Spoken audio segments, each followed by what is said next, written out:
Hey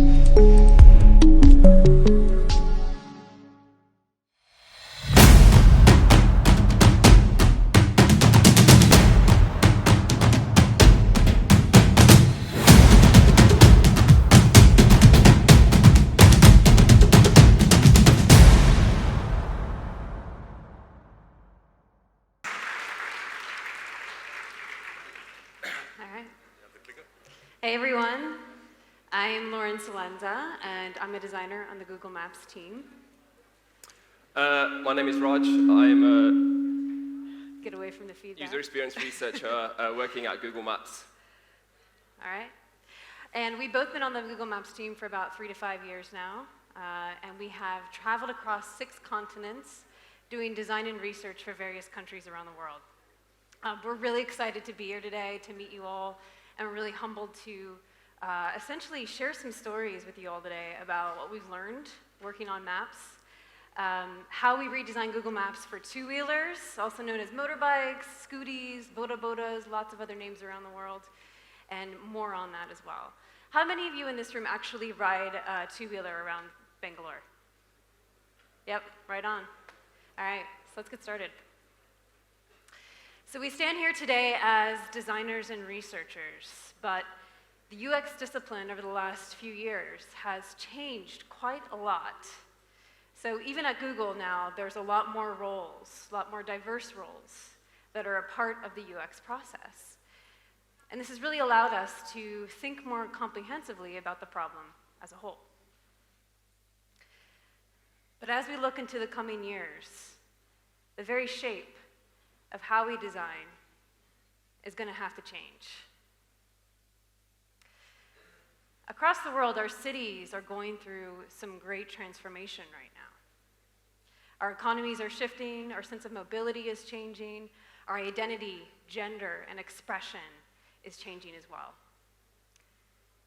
And technology is a huge part in all of this. Think about just this morning, how many times have you touched your phone? Just this morning, right? It's probably a really big number. That technology is now all over, and it's deeply a part of our everyday life. And so is design. There's already so much content out there. There's already so many tools out there that it's less of a question now of what should we design. And now it's more of a question of what systems need to be redesigned to be more inclusive of more people around the world, to better fit the transformations that are happening in our cities, to calm the anxieties that we now all feel because of technology. So how do we start this process of redesign? Well, we believe that shifting your perspective is more powerful than being smart. This quote was first said by author and scientist Astro Teller, who worked at Google many years ago. And we still believe that this quote holds up today. So how do we start to shift our perspective in a world that is already full of digital technology? Let's take a look at our current design process as an industry. Many of us in this room are familiar with design thinking. And it's this process that allows us to learn quickly. It's this process that allows us to think smart. But are we really applying this process in a way that allows us to recognize our own bias, our own privilege? Are we really applying this process in a way that allows us to not just understand the complexities of technology, but the complexities of humanity? Does this process really allow us to connect with one another? It seems that over the last few years, we've been really focused on this part of the process, when maybe it's time to pay more attention to this part of the process. So today, we want to take a step away from the process, from the tools, from the prototyping, and get back to the basic principles. And we want to tell a story of those principles. The principles of what it really means, what it truly means to create as a human being. What it means to listen. to feel, and to unite. And with that, I'll pass it to Raj, who will explain these principles in more depth. Thanks, Laura. So, a while back, one of the product teams approached Lauren and I and said, we want to build a new feature for Google Maps. We want to build this two-wheeler mode. This had come from the back of a lot of research that I had done with other researchers at Google, identifying this as a core need for people that ride two-wheelers much more often and much more common than people that drive cars. For various reasons, the team was actually going to be based in Seattle, so we didn't have a team based in India. So what we really needed to do, and the challenge that was put forward to us, is how does this team, sitting 12,000 miles away, build a solution that feels as relevant and as amazing as it was designed by someone from the local country? The team in Seattle was made up of designers, product managers, and engineers. And largely their day-to-day lives would be looking like this, and their day-to-day commutes would look a lot more like this. If you were to ask somebody in this team, okay, we're now going to build a new mode for motorcycles for Indian users, they may think this is what it's looked like for designing a motorcycle. This may be their mental model. Now, you're governed by your experiences, right? Naturally, you're going to fall back on your day-to-day experiences. If you were asked to design anything that was unfamiliar to you, you just revert back to what you have in your mind. Now, we know that the reality is very different, and this was one of the very few times that we had this opportunity to really build for India first and then scale out. And we wanted to try this in India, and then also do some research in Indonesia at the same time. The reality in India is obviously very different, and we wanted to take this team out and get them to experience this. We wanted them to listen and hear from the users that are kind of experiencing this on a day-to-day life and feel this for themselves. We wanted to see differences and similarities between Indonesia and India, both huge two-wheeler countries. Two-wheeler ownership is massive in both these regions, so a feature such as two-wheeler mode is most likely to resonate with audiences in these two countries. So the first thing that we wanted to do was listen, and this is great because as a researcher, I love to listen. And we went out to India, we took the team with us. Now, when we do our research trips, we're not just researchers going out into an environment and just trying to document everything. We take everyone with us. We take engineers, we take product managers, we take marketing team, we take designers, we take researchers as well. It's very interdisciplinary, and having all those different perspectives around the room really can help you make the product as powerful as it can be. This is an example of one of the ways that we were doing research, where we would literally be stopping people on their motorcycles this was in Jaipur, and we were trying to understand how people are traveling, how do they get directions, where do they go, what's their process, do they use Google Maps, do they rely on asking people, do they use landmarks? All these kinds of questions with the things that we want to try and understand. In Indonesia, we did the same thing. Now, there's different methods, different techniques that we can kind of take to understand what's happening from the day-to-day perspective of users. One of them is stopping people and doing interviews on the streets. The other is doing more ethnographic style research, so going into people's homes, sitting down with them, really trying to get to the heart of the problem. And in often these situations, you don't just have the person that you're interviewing. Their mom might be behind, bringing you some samosas while you're doing your interview sessions and having a nice meal at the same time. She also might be adding some conversations to it, and all of a sudden you have like a focus group thing happening. It's very organic. And sometimes these kinds of experiences really help you to understand not only the problem. We're not only trying to find out the problem, we're trying to understand the culture, understand how the culture is different to maybe how we may have been brought up in our own countries and our own backgrounds. So we do home interviews, we do street interviews, and Some of the things that we started to learn when we were doing this was that people have ways of working around constraints. People have hacks. When we were speaking to riders in Indonesia, they had these things called octopuses. It's called the octopus suction pad. And you put it on the back of your phone, and then you slam your phone onto your dashboard, and that's how you get your directions. And it was amazing for us to just see this and really understand what different ways people were using to address some of the challenges that they were facing. It's great that we have Gojek as sponsors today because we actually worked with Gojek riders as part of a co-design sprint that we had. So one of the other ways that we can really connect, and we really wanted to connect with our users, was to co-create with them. It's all well and good listening and hearing about the problems, but why not invite users into the process and create much more user-centered solutions as a result of that? So we did one of these workshops in Jakarta, and it was amazing just to really understand the sense of community that there was within Gojek riders and how they would share information with one another about how they were traveling around the city, where the traffic choke points were, for example. And it was just a good opportunity for the engineers and the product managers to really connect with the audience that we are building for. You are not your user. And that's the mantra that we have as researchers, to say to every single person that we work with. And these kind of experiences really bring it home to you. So we've done all the listening. We heard, we co-designed, we did the interviews, we did the home interviews, the street interviews. We also wanted to feel it. Now, when you tell people that have firstly never traveled to India, we're now going to go to India, fine, fair enough. Now we want you to get on motorcycles.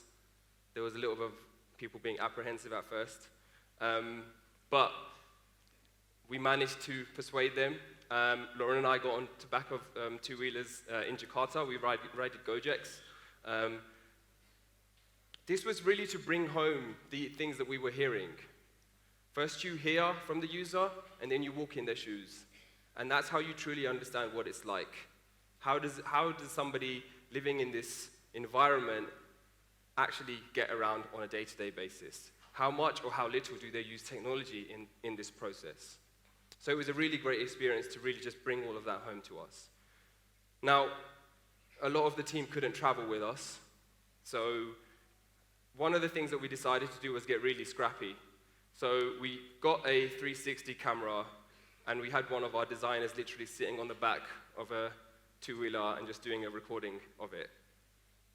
Now this was to communicate to the team back, because not everybody was able to travel on this trip with us. It was trying to communicate, what is it like to be on the streets? What is it like to feel this environment? And we tried something different this time as well. We incorporated it with a cardboard, and we had people sitting on a two-wheeler. We even adorned the two-wheeler with Ganesh and some flowers to make it feel really like Indian.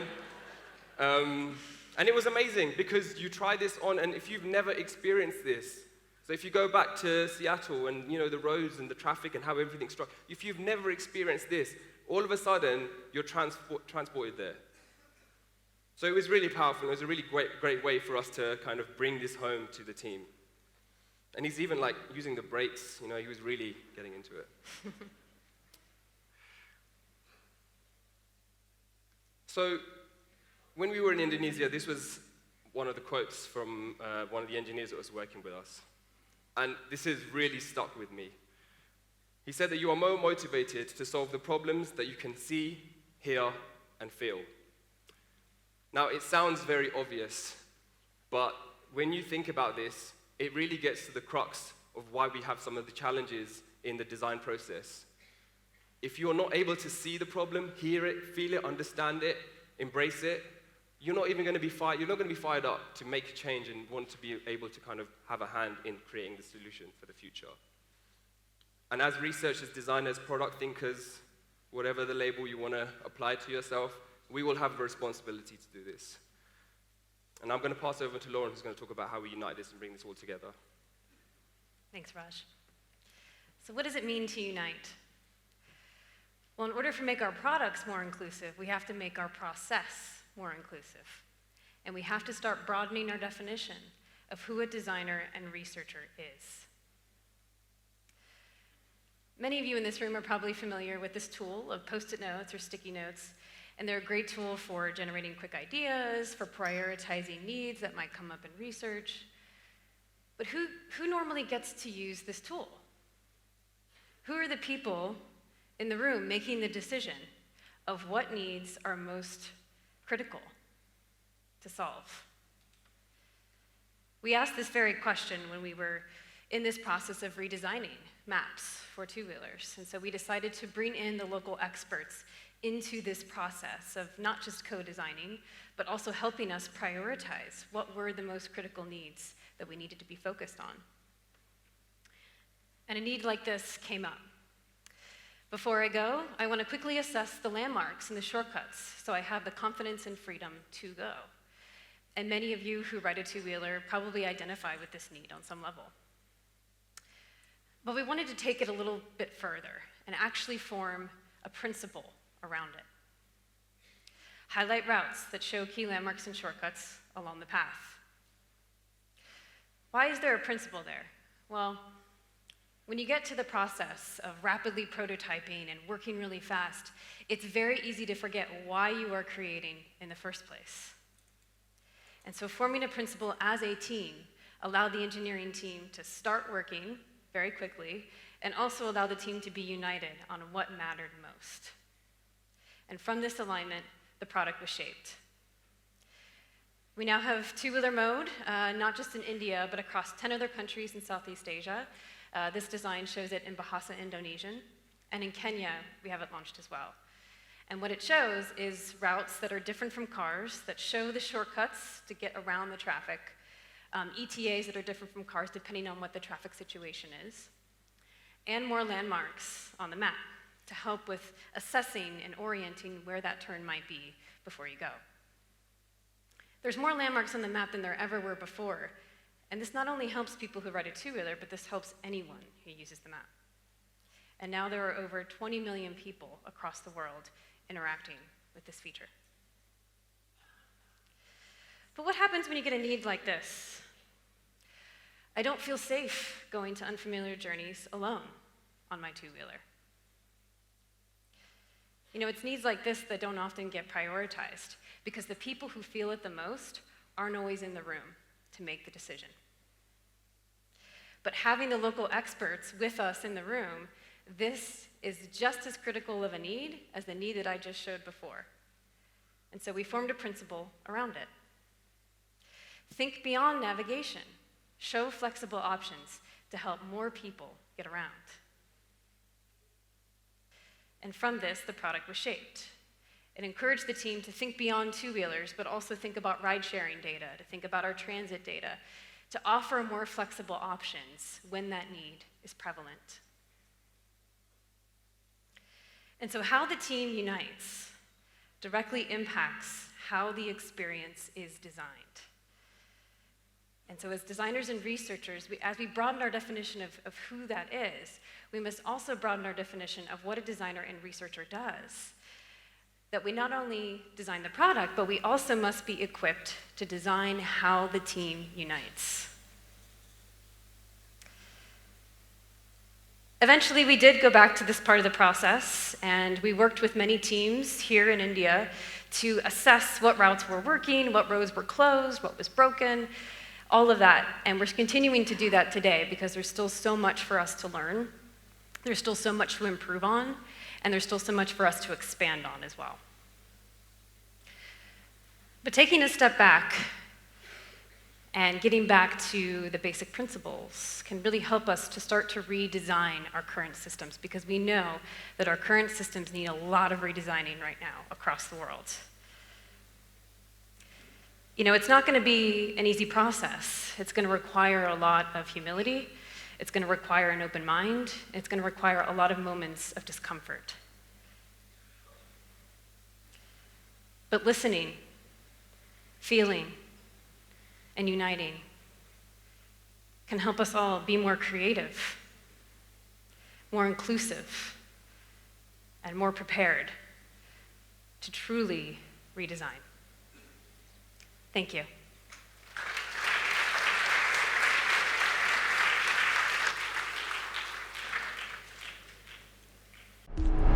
you.